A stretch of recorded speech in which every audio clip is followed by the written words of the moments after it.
और आइए अब आपको 6 ऐसी तस्वीरें दिखा देते हैं जिसे आप बदलाव की 6 शुभ तस्वीरें जरूर मान सकते हैं। देखिए, ये तस्वीरें इस बात की भी तस्दीक कर रही हैं कि कैसे आविष्कारों से हमारी दुनिया धीमे धीमे बदलती हुई नजर आ रही है। अब तक उड़ने वाली कार ख्वाब हुआ करती थी, लेकिन कल दुबई में इस सपने को अमली जामा बाकायदा पहनाया गया। वहीं दूसरी खबर हिंदुस्तान से निकल कर आ रही है, जहां परिवहन मंत्री नितिन गडकरी ने फ्लैक्स कार के ट्रायल को हरी झंडी दिखा दी। और तीसरी खबर जो है ऑटो सेक्टर से ही है, जहां त्योहारों में बम्पर सेल हुई है। 2 साल चूंकि कोरोना के भेंट चढ़े, लेकिन अब फिर से रफ्तार पकड़ ली गई। देखिए, ये बदलाव की तस्वीरें हैं और आंकड़े साथ ही साथ ये बयान कर रहे हैं तस्वीरों को, क्योंकि त्योहारों में इस सेक्टर ने जमकर मुनाफा बटोरा है। चौथी खबर ब्रिटेन से सामने आई, जहां संसद में पहली बार ह्यूमनॉइड रोबोट ने भाषण दिया। एक अच्छी खबर नासा ने भी दी, उसका महत्वाकांक्षी प्रोजेक्ट डार्ट मिशन सफल साबित हुआ। तो वहीं मेटावर्स की दुनिया में एक नई क्रांति ने भी दस्तक दे दी है और मेटा ने एक ऐसा हेडसेट लॉन्च किया है जिसे पहनने के बाद अपने वर्चुअल दुनिया जो है आपको वो रियल में बदलती हुई दिखाई देगी।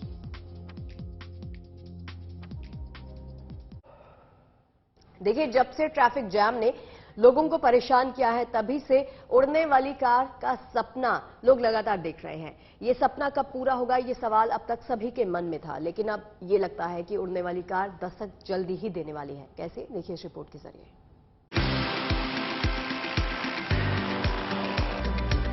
ये हवाई उड़ान है, लेकिन विमान की नहीं।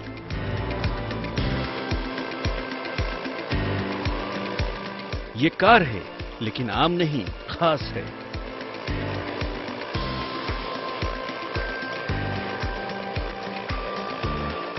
क्योंकि ये हवा में उड़ती है, यानी फ्लाइंग कार है। चाइनीज कंपनी की इस कार को हवा में देख लोग रोमांच से भर उठे।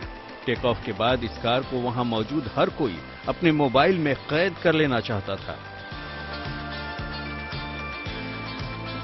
लैंडिंग के बाद इस फ्लाइंग कार में सवार होकर लोग उड़ने की न सही, लेकिन अंदर बैठकर इसे जी भर कर देख जरूर लेना चाहते थे।